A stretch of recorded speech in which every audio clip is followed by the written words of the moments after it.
이 동영상은 일반적 의학 지식을 전달하기 위하여 제작되었습니다.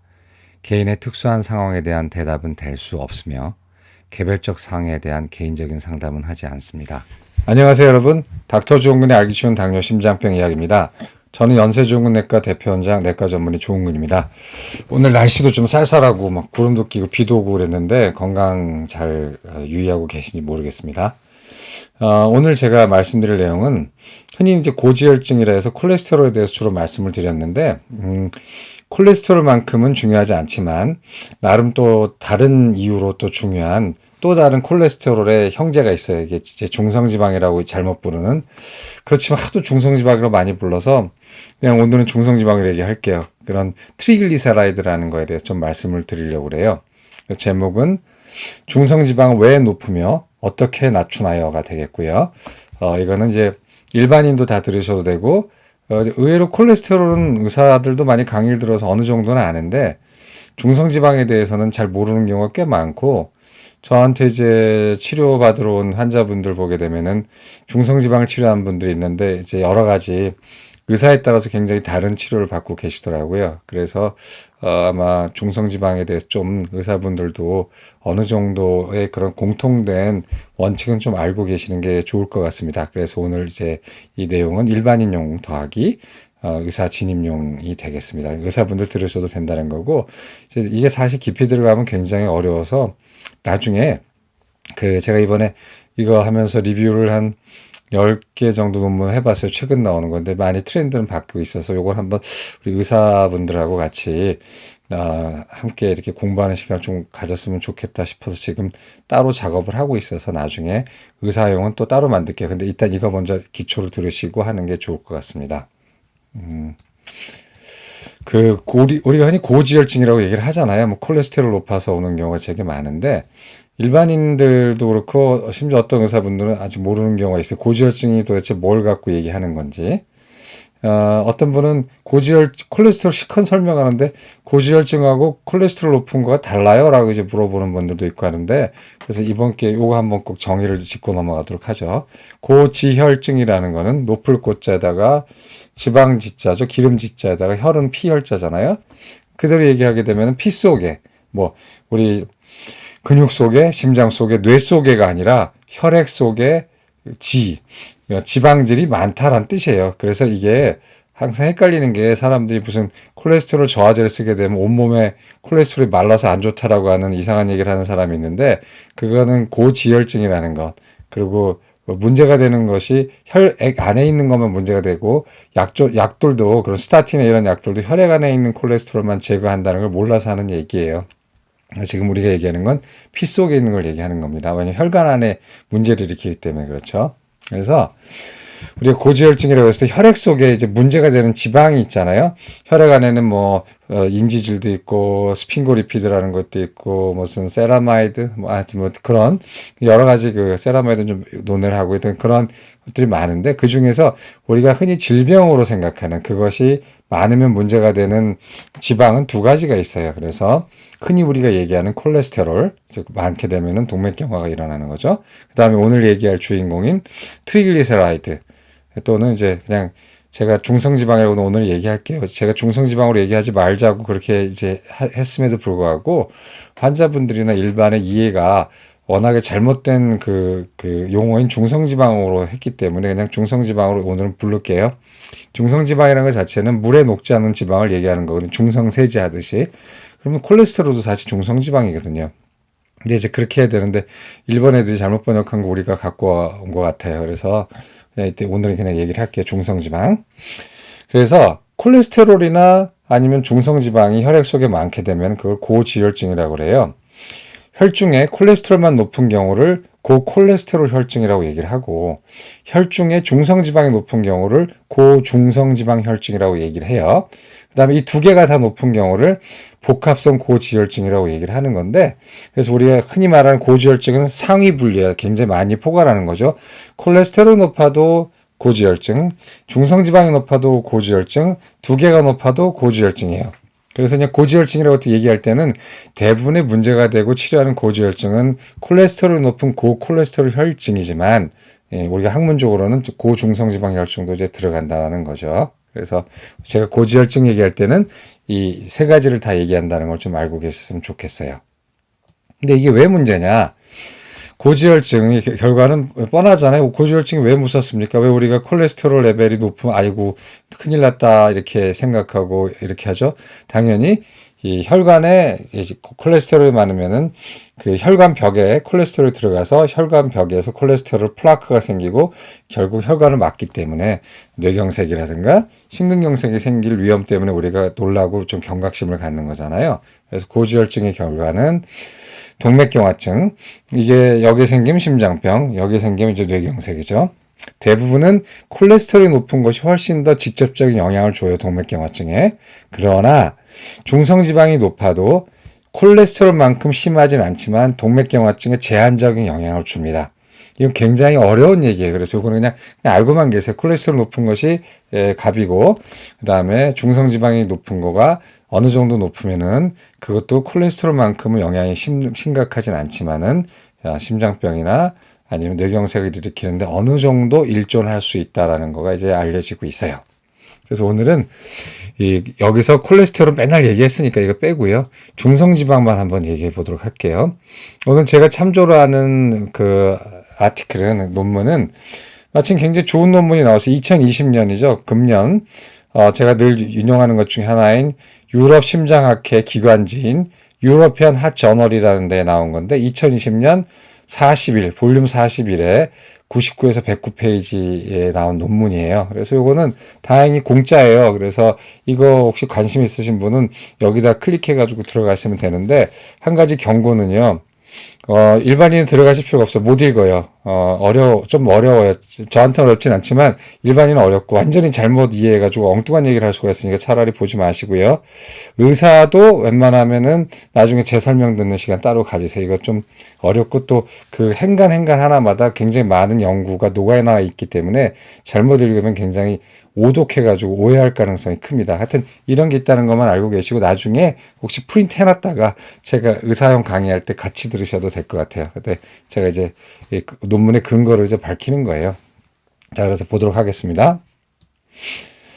고중성지방혈증의 기준을 이제 따지면은 우리가 콜레스테롤은 저희 병원 다니는 분들 중에 의아해하는 게 공복을 안 와도 콜레스테롤 검사하네요라고 하시는데, 이제 미국도 그렇고 유럽 학회도 그렇고 콜레스테롤을 잴 때 공복을 꼭 요구하지 말라고 돼 있어요. 왜냐하면 공복을 환자가 오기 힘들고, 특히나 당뇨 환자 같은 경우는 약도 먹어야 되고 또 약 안 먹고 이제 오게 되면은 저혈당이나, 아니 밥을 안 먹고 오게 되면 저혈당이라든가 여러 가지 이유가 있기 때문에 지금 같은 경우에는 최근에는 콜레스테롤 지질치를 보려고 하면은 그냥 non-fasting, 그 비공복도 괜찮다라고 얘기하거든요. 그 이유는 콜레스테롤 같은 경우는요, 이제 HDL이나 토탈 콜레스테롤 같은 경우는 공복을 하나 뭘 먹고 오나 차이가 3%도 안 나요. 그렇기 때문에 비공복도 하라고 돼 있거든요.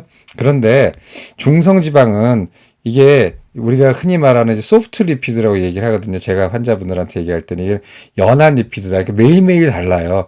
공복을 했다 하더라도 오늘 다르고 내일 다르고 뭐 3일 있다 다르고 그렇게 돼 있어요. 왜냐하면 그 사람이 48시간 안에 먹은 지방의 양이라든가 칼로리에 따라서 굉장히 출렁이거든요. 근데 중성지방은 그래서 한 번 재고 당신은 고중성지방 혈증이라고 얘기를 하지 않아요. 왜냐하면 다르거든요. 그런데 더욱더 중성지방은 밥을 먹고 오게 되면 더 높아져요. 그럼 그렇게 재면 안 되겠네? 아니에요. 그게 의미가 있는 게 뭐냐면, 공복 혈액은 중성지방이 150 미만일 때 우리가 정상이라고 얘기를 하지만 실제로는 한 70 정도 미만이 좋고요. 한국인은 150 넘는 사람이 꽤 많아요. 근데 하여튼간에 국제적인 기준은 중성지방은 공복 혈액에서 8시간 이상 공복을 했을 때 150mg/dL 미만이 정상이다라고 얘기를 하고, 그럼 식사를 하게 되면 뭘 얻을 수가 있냐면은, 우리가 이제 코펜하겐에서 덴마크 사람들이 연구한 거에 의하면은 식후 1시간에서 2시간 사이에 중성지방이 250mg/dL 넘게 되면 심장병 위험이 급격하게 올라간다고 돼 있어요. 그래서 저도 이제 그런 걸 좀 알고 또 경고를 해주고 싶어서 보통 식사하고 공복이 가능하면 공복으로 오시라 그러지만 공복 아니게 오더라도 또 얻을 수 있는 게 충분하기 때문에 이렇게 합니다. 그래서 알아두실 거는 8시간 이상 공복할 때는 150mg/dL가 고중성지방혈증이고, 그냥 내가 뭘 먹고 왔을 때면은 식후혈액이 얼추 뭐 거칠게 잡아서 250mg/dl면 조심을 하셔야 된다는 거예요.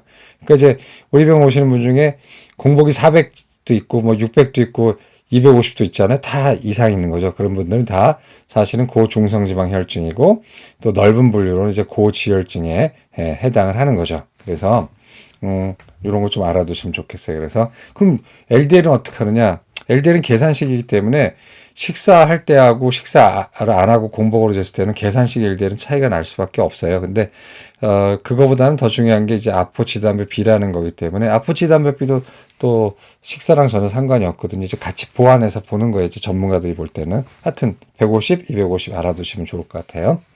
그다음에 고중성지방혈증이 이제 있단 말이에요. 뭐 예를 들어서 이제 나라는 사람이 공복을 갔는데 중성지방이 한 350이 나왔다. 또는 또 B라는 사람이 있는데 공복을 갔는데 중성지방이 2000이 나왔다. 뭐 이제 이런 정도가 있단 말이에요. 우리 병원 다니는 분 중에서도 이제 저는 이제 당뇨 환자나 그 고지혈증 환자가 거의 전국 단위로 오는데, 특히 고지혈증 같은 경우 해결 안 되는 환자분들이 저한테 오는 경우가 많은데, 뭐 어떤 경우는 해결해 다 드리기도 하지만 해결 못하는 경우가 있어요. 아마 우리나라에서 해결 안 되는 경우가 있을 텐데, 이제 그런 것 중에 하나가 고중성지방혈증 중에 유전적인 거가 있어요. 그래서 보게 되면 이 고중성지방혈증의 분류는 두 가지로 나누는데, 첫째는 다른 이유가 없이 그 자체가 병이에요. 그래서 고중성지방혈증 중에서 1차성 고중성지방혈증이고요. 이건 이제 2차성을 들어보면 아실 거예요. 2차성 고중성지방혈증이 전체 중성지방 높은 사람의 95%를 차지하는데, 다른 원인 때문에 그 결과로 중성지방이 높은 거예요. 예를 들어서 뒤에 나오겠지만 술을 많이 마셔서, 그다음에 비만해서, 이런 거는 어떻게 되는 거죠? 그 고중성지방혈증이 스스로 본래 있는 것이 아니라, 그 대사 자체의 문제가 아니라 단지 비만해서 이거 술을 많이 마셔서 그런 거잖아요. 이제 그런 걸 2차성이라고 그래요.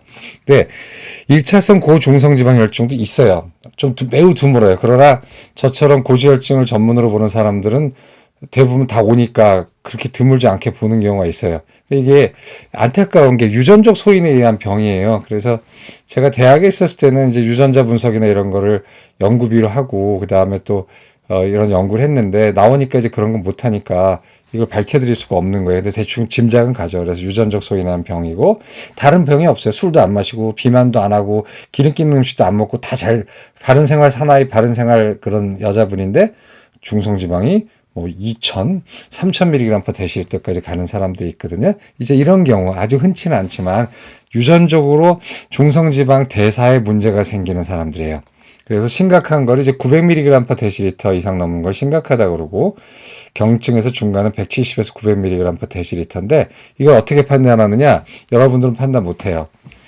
또 전문가 의사만이 판단을 해요. 그래서 대학병원에 뭐 고지혈증 클리닉이 있거나 이런 데 이제 가보셔야 되는 거죠. 그러나 다행히도 뭐 비록 중성지방이 3000이 넘다 하더라도 대부분 보게 되면 유전적인 소인보다는 술을 많이 마셔서라든가 다른 이유가 있어서 높은 경우가 많거든요. 그래서 1차성 고중성지방혈증은 굉장히 드물다.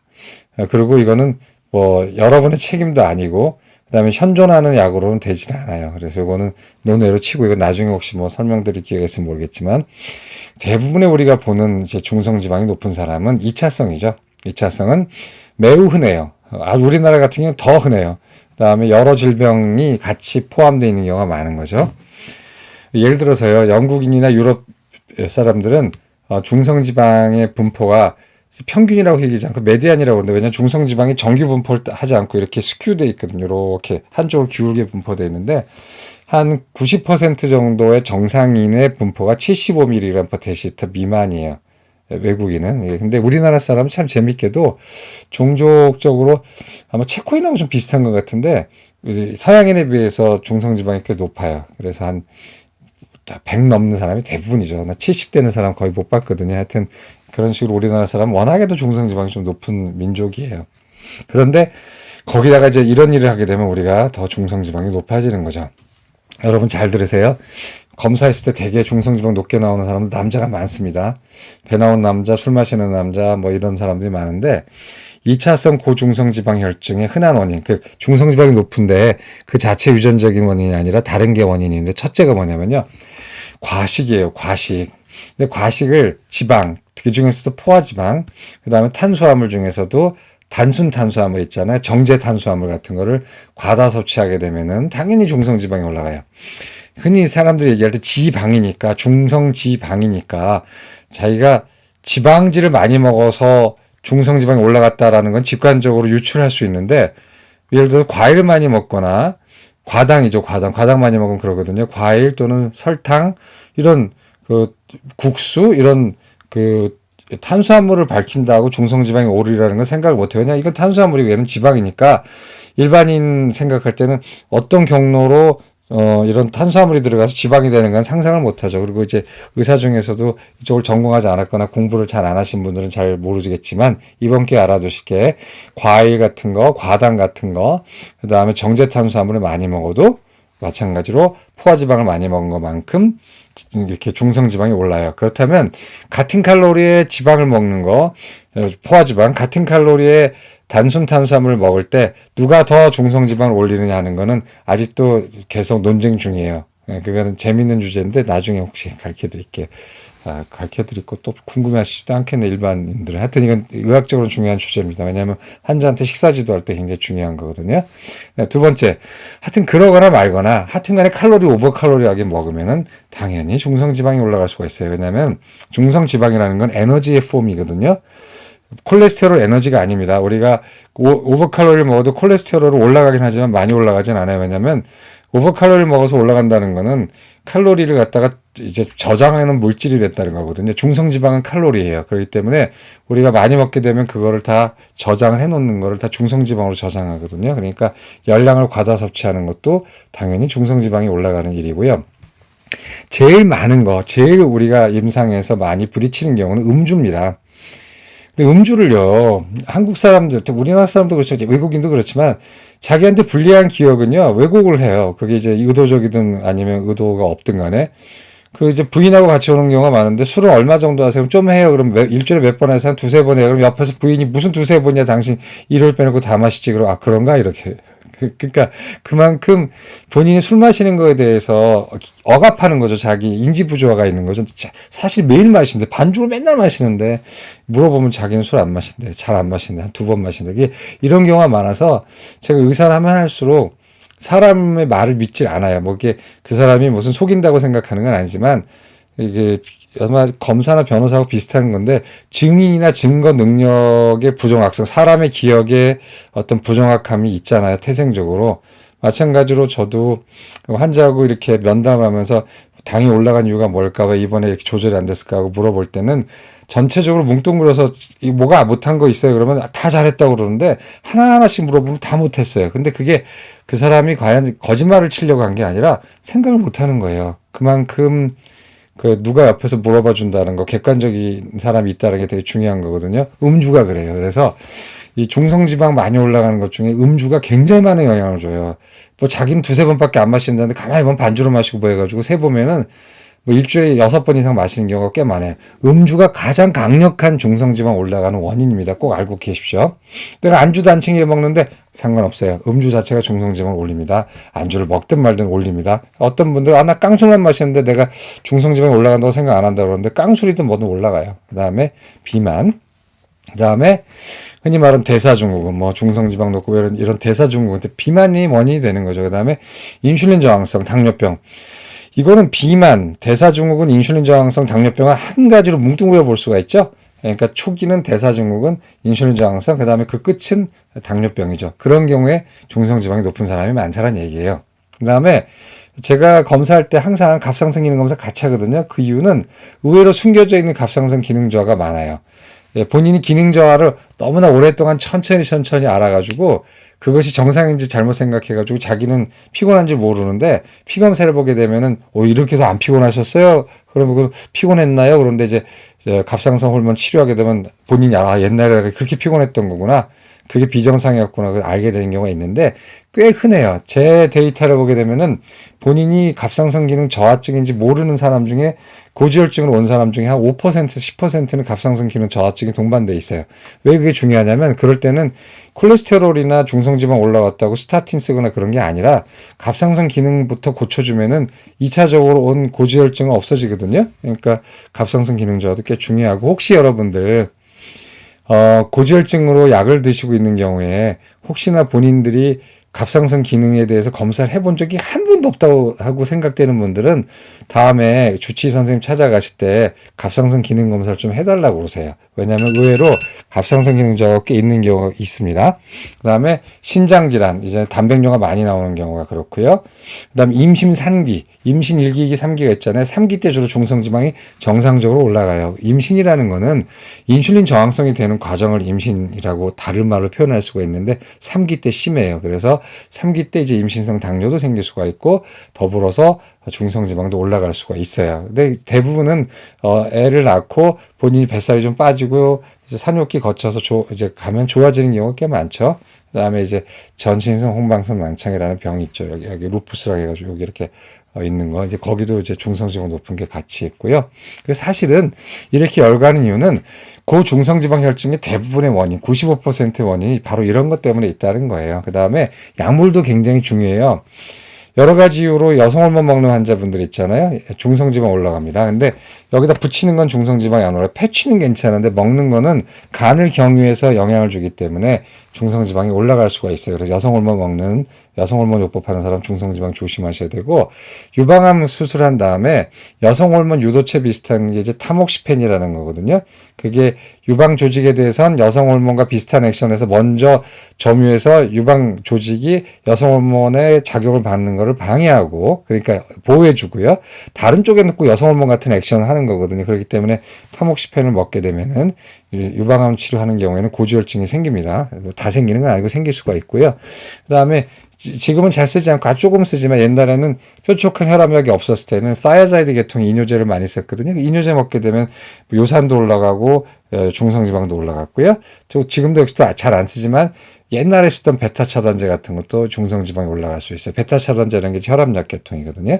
그 다음에 면역 억제제, 신장 이식한 사람이나 간 이식한 사람 등이 이제 먹는 사이클로포스파마이드 같은 경우도 중성지방이 올라갈 수가 있고요. 항바이러스제, 뭐 여러 가지 에이즈 치료제도 올라갈 수가 있고요. 그 다음에 조현병 약들, 이제 예를 들어서 클로자핀이나 올라자핀 같은 정신의학과 쪽의 약이 중성지방이 올라갈 수가 있어요. 그래서 제가 어떤 경험이 있었냐면 환자분이 저한테 정신의학과 치료 받고 있다는 얘기를 안 해가지고 왔는데 중성지방이 너무 올라가 있는 거예요. 그래서 이상하다 해가지고 나중에 결국은 캐서 물었더니 이계통의 약을 드시고 있어요. 그래서 그거를 이제 정신과 선생님한테 다시 써서 이 사람 이런 것 때문에 올라갈 가능성이 있으니까 약을 좀 체인지하면 어떻게 했느냐고 했는데 뭐 그 다음엔 잘 된 것 같아요.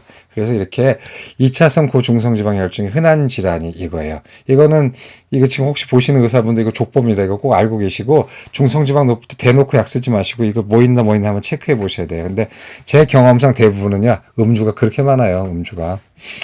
그다음 두 번째 갑상선 기능 저하 이런 거가 좀 있는 것 같고 그 다음에 과일 많이 먹는 거, 그 다음에 포화지방 많이 먹을 때도 이제 올라가는 게 많고요. 자, 그렇죠. 그러면 고중성지방 혈증이 왜 이걸 진단을 내려서 진단하고 치료하려고 그러느냐? 여러 가지 이유가 있죠. 첫째는 좀 어려운 얘기인데 그 심장병이 발생하는 건 콜레스테롤이 우선이에요. 중성지방 자체로는 그렇게 혈관의 동맥경화증을 일으키기가 좀 힘들어요.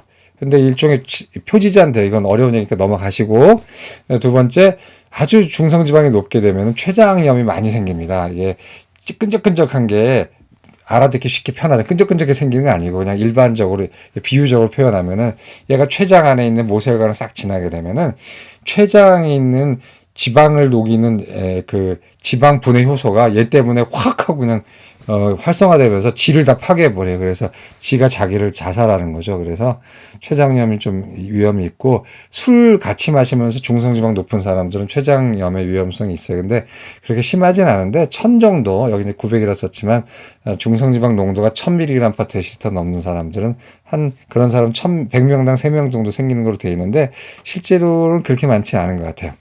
근데 정말 중요한 거는 일반인에게 있어서 또는 고지혈증을 전문으로 보지 않는 의사에게 있어서 그 환자의 중성지방이 높다라는 거에 임상적인 의미는 뭐냐면 얘 자체가 심장병 발생을 증가시킨다보다는 다른 숨겨져 있는 위험한 병의 조기 신호일 가능성이 커요.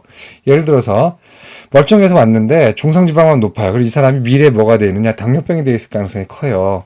그 다음에 당연히 지방간이 돼 있겠죠. 검사해보면. 또는 대사증후군이 돼 있을 거예요. 그렇기 때문에 다른 거 아무것도 없이 그냥 쫄래쫄래 중성지방이 높아서 왔다면 당 검사도 꼭 해주셔야 되고 당활세수도 봐야 되고 지방간이 있는지 봐야 되고 비만 있으면 얘기해 주셔야 되고 대사증후군 감별해 주셔야 돼요. 역으로 내가 그냥 일반인인데 다른 거 하나도 없는데 중성지방이 250에서 300 나왔다.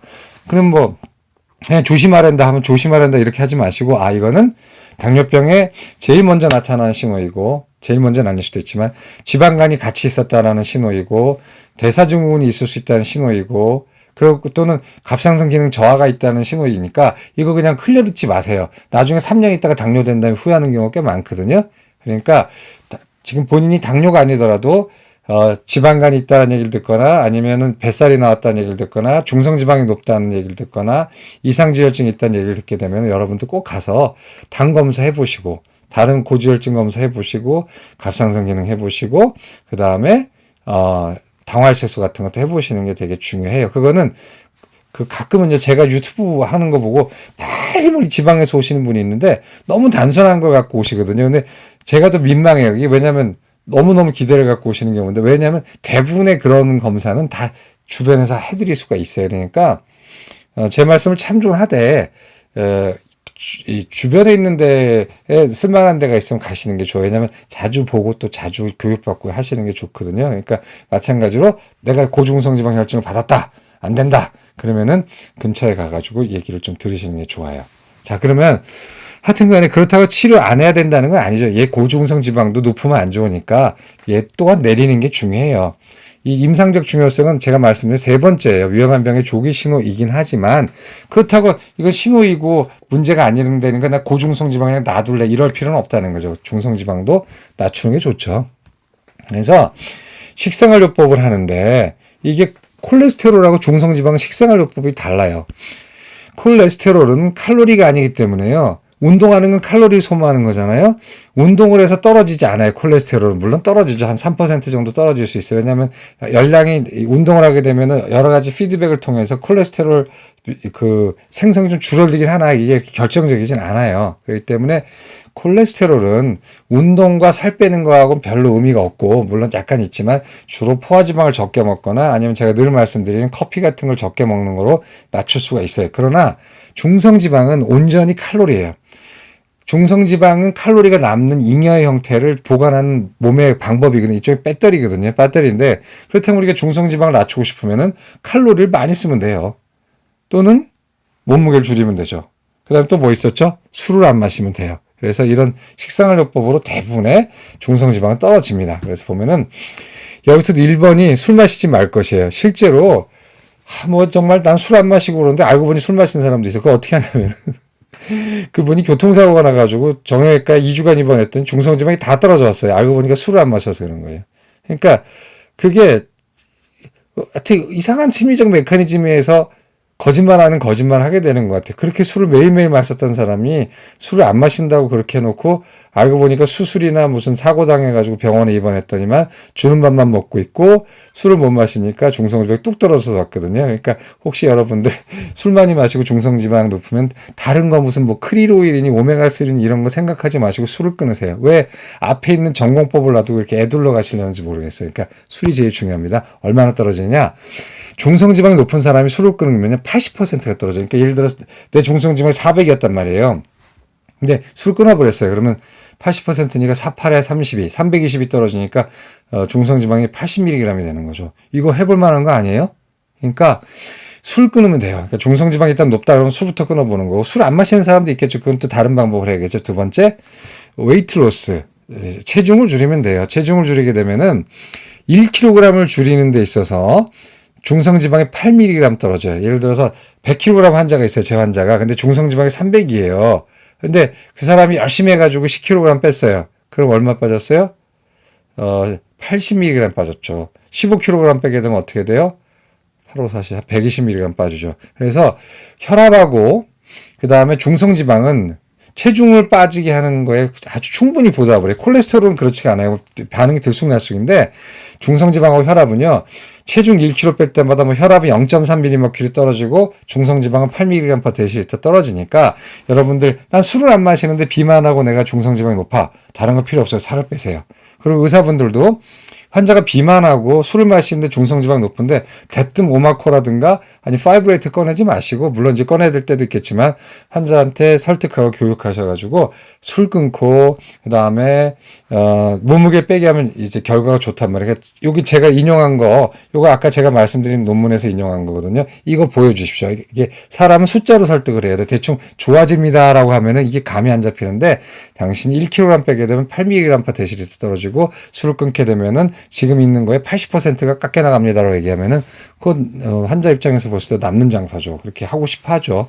이렇게 자꾸 동기부여를 해야 돼요. 그 다음에 에어로빅 엑서사이즈죠. 그러니까 이때는 이제 근력 운동보다는 유산소 운동을 하게 되면은 자기 그 전에 있는 베이스라인 중성지방보다 1-20% 떨어지고요.